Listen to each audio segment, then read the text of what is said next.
बिस्मिल्लाहिर्रहमानिर्रहीम। आज हम पढ़ने जा रहे हैं इलेक्ट्रोडायनामिक 2। बुक हम यूज़ करते हैं डेविड जे ग्रिफिथ।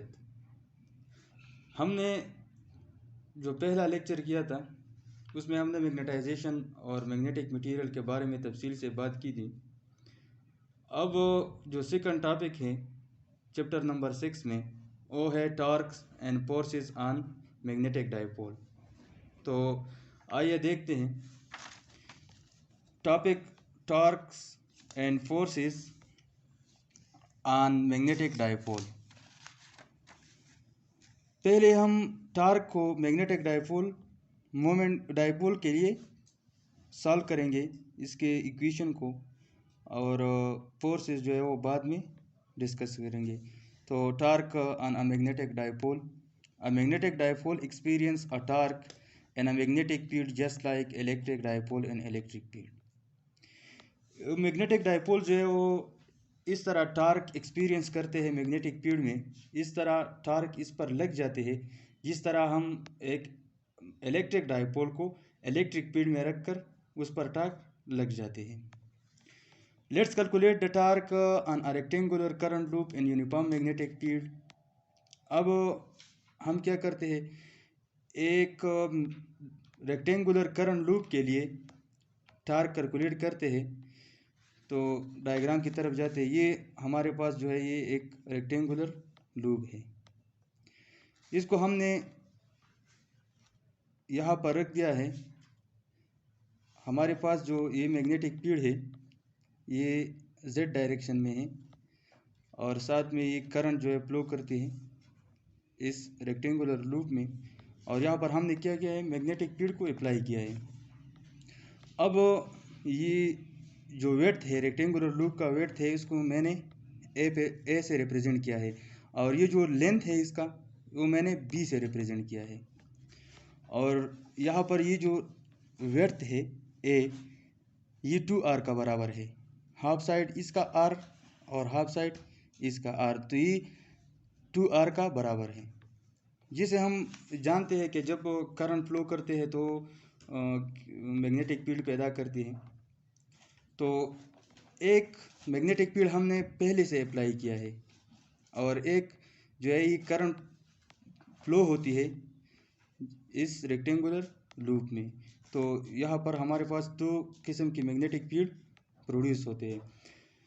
जब दो मैग्नेटिक फील्ड प्रोड्यूस होते हैं तो क्या इस दोनों मैग्नेटिक फील्ड के इंटरेक्शन की वजह से इस रेक्टेंगुलर लूप पर फोर्स लग जाते हैं, और वो फोर्स जो है ये साइड वाला, ये स्लोप साइड वाला फोर्स जो है वो एक दूसरे को कैंसिल कर देते हैं। और यहाँ पर ये जो हॉरिजॉन्टल सरफेसेस है, ये हॉरिजॉन्टल जो साइड्स है, यहाँ पर ये दोनों फोर्सेस ये भी अपोजिट डायरेक्शन में हैं।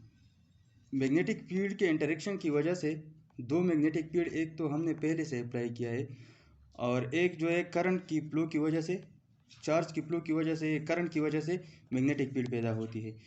तो यहाँ पर दोनों मैग्नेटिक फील्ड जो है इंटरेक्शन करते हैं जिसकी वजह से फोर्स लग जाती है इस रेक्टेंगुलर करंट लूप पर।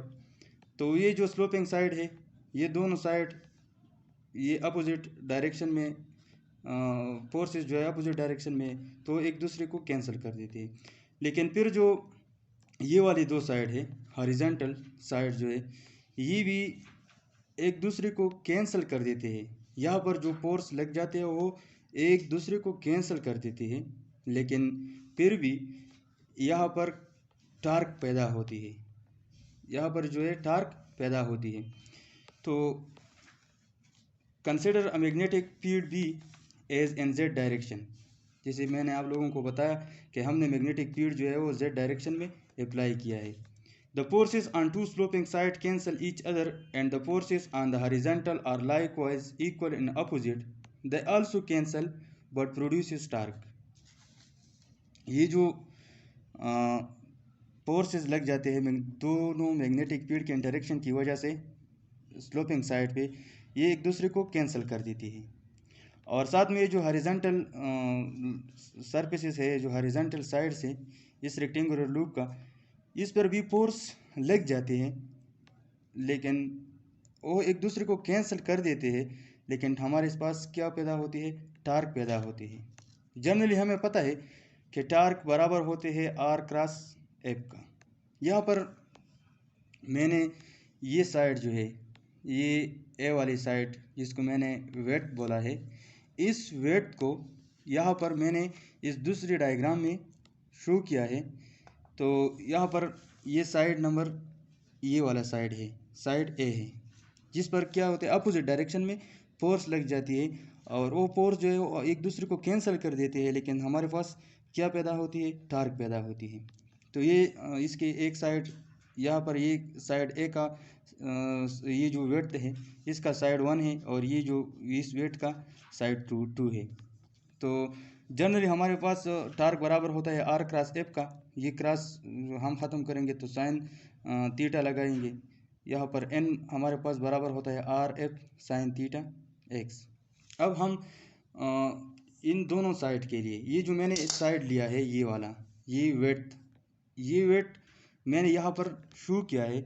इसके लिए हम क्या करेंगे, टार्क कैलकुलेट करेंगे, लेकिन पहले टोटल टार्क कैलकुलेट करने के बजाय यहाँ पर साइड 1 के लिए, ये जो हाफ साइड है ए का, इसके लिए पहले टार्क कैलकुलेट करेंगे, फिर ये जो दूसरी साइड है इसके लिए टार्क कैलकुलेट करेंगे, और फिर इसका समेशन ले लेते हैं, इसको सम अप कर देते हैं। तो हमारे पास जो टार्क टोटल टार्क पैदा होते हैं साइड ए पर, वो हम कैलकुलेट कर सकते हैं।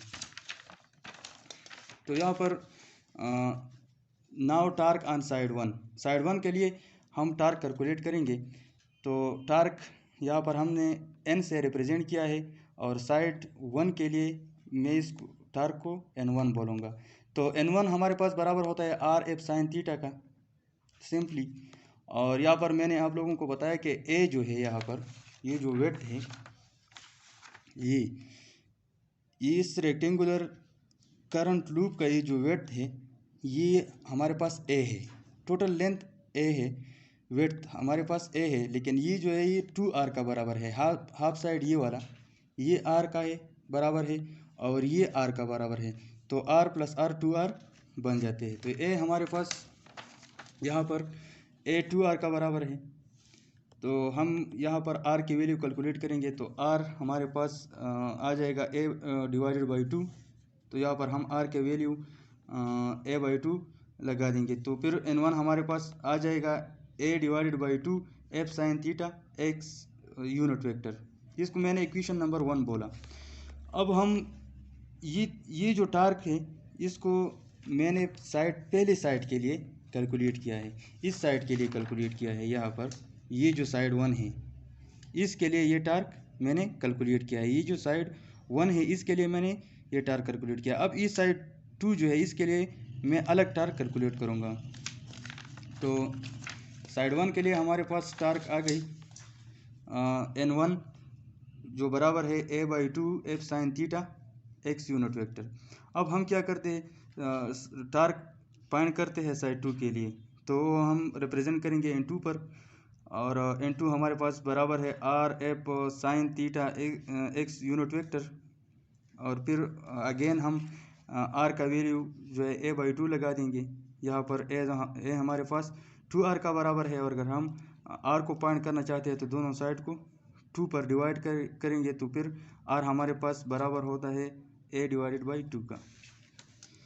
तो N2 जो है हमारे पास टार्क है साइड 2 के लिए, जो बराबर है आर एफ साइन थीटा के, और यहाँ पर जो हम r का वैल्यू लगा देते हैं तो बन जाते हैं a divided by 2 F sine theta X unit vector. अब ये इक्वेशन 1 जो है ये टार्क है साइड 1 के लिए, और ये जो इक्वेशन 2 है ये टार्क है किसके लिए, साइड 2 के लिए। अब हम टोटल ए के लिए, ये जो टोटल वेट है इसके लिए टार्क कैलकुलेट करेंगे। तो साइड 1 और साइड 2 के टार्क को आपस में सम अप करेंगे। Now total torque on side A. तो साइड ए पर टोटल टार्क हमारे पास बराबर होगा ओ n is equal to N1 plus N2, जिसको मैंने इक्वेशन नंबर 3 बोला। अब हम क्या करते हैं, इस इक्वेशन नंबर 3 में इक्वेशन नंबर 1 और इक्वेशन नंबर 2 को पुट करेंगे। तो ये यहाँ पर ये आ जाएगा n is equal to a divided by 2 F sine theta X plus a divided by 2 F sine theta X unit vector. अब हम क्या करेंगे, हाफ ये है हाफ ये है, ये जो सिंपली टू हम अगर हम 2 एलसीएम ले लेंगे तो 2 ये 2a एफ साइन थीटा बन जाएगा डिवाइडेड बाई 2, तो 2 से कैंसिल हो जाएंगी। तो यहाँ पर हमारे पास टोटल टार्क आ जाएगा n is equal to A F sine theta X unit vector, और इसको मैंने इक्वेशन नंबर 4 बोला।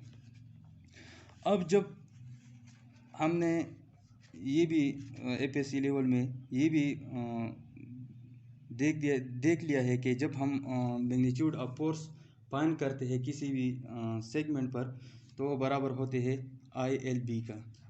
ये जो magnitude of force on each segment जो है वो बराबर है ILB का। यहाँ पर ये I जो है करंट है, L हमारे पास लेंथ ऑफ द कंडक्टर है और B मैग्नेटिक फील्ड है। तो इस इक्वेशन को यहाँ पर हम जब लेंथ यूज़ करते हैं, यहाँ पर ये लेंथ मैंने या रेक्टेंगुलर करंट लूप का जो लेंथ है वो मैंने B से रिप्रेजेंट किया है। तो यहाँ पर L की जगह B लगा देंगे, यहाँ पर B, तो F हमारे पास आ जाएगा I स्मॉल b और मैग्नेटिक फील्ड B। तो ये इक्वेशन नंबर 5 जो है वो इस तरह आएगा कि F is equal to IB B। ये B जो है वो रेक्टेंगुलर लूप का लेंथ है।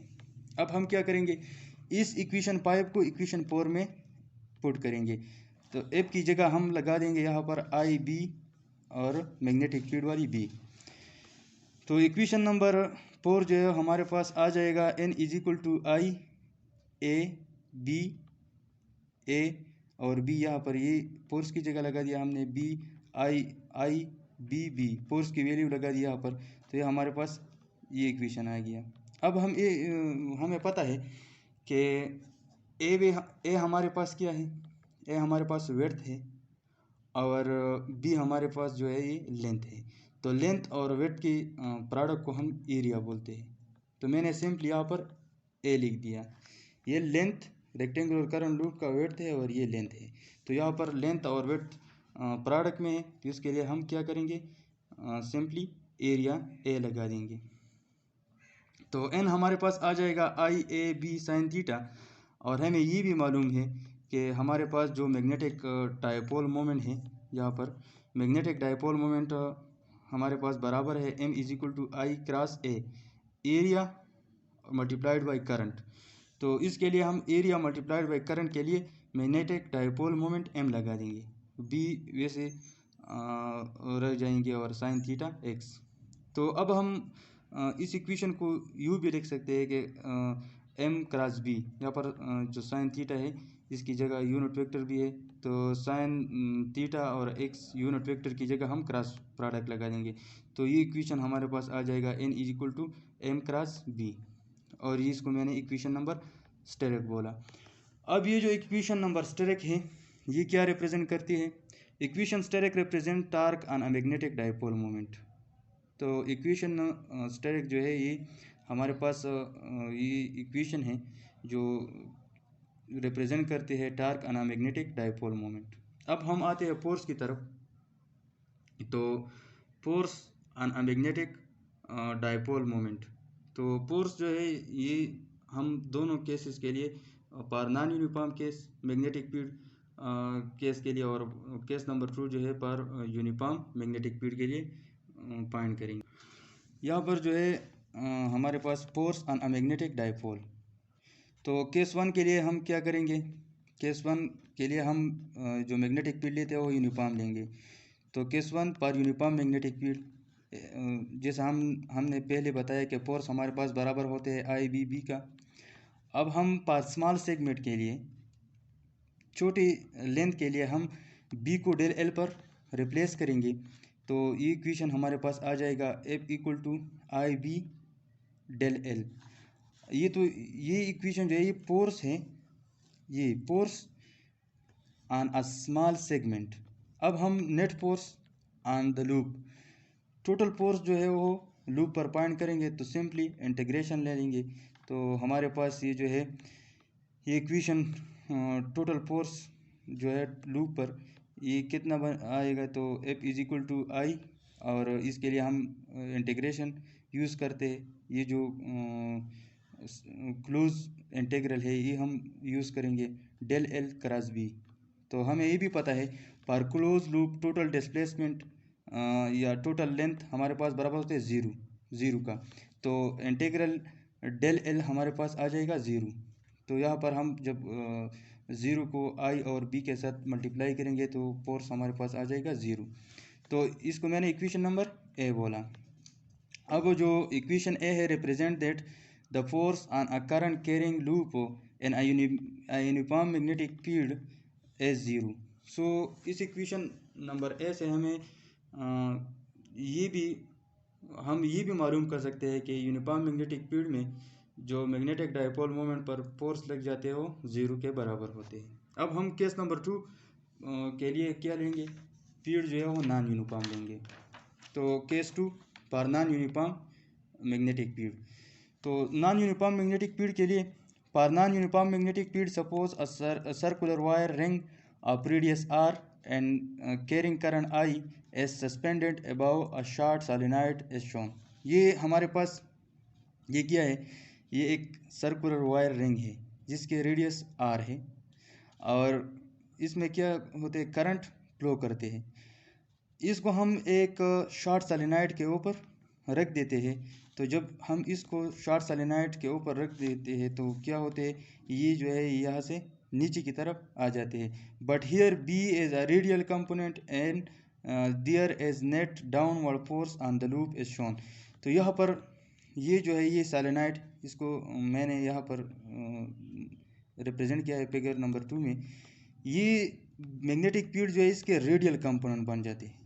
ये मैग्नेटिक फील्ड जो है वो रेडियल कंपोनेंट इसकी बन जाते हैं, और यहाँ पर फोर्स जो है वो डाउनवर्ड एक्ट करेगा। तो जब डाउनवर्ड फोर्स एक्ट करेगा तो यहाँ पर ये जो सर्कुलर वायर है या सर्कुलर वायर रिंग है वो डाउनवर्ड आएगा। किस तरफ आएगा, डाउनवर्ड आएगा। तो ये यहाँ पर मैंने लिख दिया है कि फोर्स रेडियल मैग्नेटिक फील्ड जो है वो रेडियल कंपोनेंट जो है इख्तियार कर देते हैं, रेडियल कंपोनेंट में होते हैं, और फोर्स डाउनवर्ड लग जाते हैं। और जब फोर्स डाउनवर्ड लग जाते हैं तो क्या होते हैं, हम इसको यूँ भी लिख सकते हैं, ये जो है फोर्स डाउनवर्ड एक्ट करेगा। तो फोर्स हमारे पास बराबर होगा area of the circular wire ring जिसके रेडियस आर है, और बी हमारे पास मैग्नेटिक फील्ड, और ये कास थीटा। तो हमें पता है कि सर्कुलर रिंग के जो एरिया है वो 2 पाई आर के बराबर होते हैं। तो हम 2 पाई आर पुट करेंगे, और आई जो है हमारे पास करंट है, बी मैग्नेटिक फील्ड है। तो इसलिए हम ये जो है area of the loop 2 pi R के बराबर होते हैं। और हमें ये भी पता है कि मैग्नेटिक डायपोल मोमेंट जो है आई क्रॉस ए का बराबर है। तो यहाँ पर हम आई, ये है ये 2 पाई आर, ये एरिया है, और यहाँ पर प्रोडक्ट में इसके साथ क्या करंट है आई। तो इसके लिए हम मैग्नेटिक डायपोल मोमेंट एम लगा देंगे। तो हमारे पास ये इक्वेशन आ जाएगा M B cos of theta. और यहाँ पर हम इस इक्वेशन को यूँ भी लिख सकते हैं F gradient of M dot B. तो ये थे हमारे आज का लेक्चर। इस तरह और लेक्चर के लिए हमारे यूट्यूब चैनल को सब्सक्राइब करें। Thank you so